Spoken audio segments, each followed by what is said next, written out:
So ProtoArc actually sent me their travel foldable keyboard, and this is it right here. As you can see, it's not that big, but once you go ahead and open it, it is actually a full size keyboard, even with the number pad on this side. Comes with a nice carrying case so that you can go ahead and put your keyboard right in here, and then it actually comes with a nice stand, so you can go ahead and just put your phone or the keyboard right on this. This is a nice little stand just to go ahead and help with that keyboard. Has USB-C here so that you can go ahead and charge it. Keyboard, it is a nice full-size keyboard, as you can see, and it comes with a nice number pad right on this side.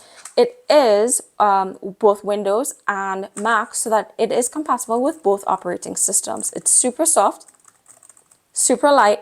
To compare it to a full-size keyboard, just so you have an idea of how big it is, look at that. This is a full-size keyboard, and this is this travel foldable keyboard. So it's not that much smaller, but honestly, because of how thin it is way smaller. It's easy to carry once you go ahead and fold that.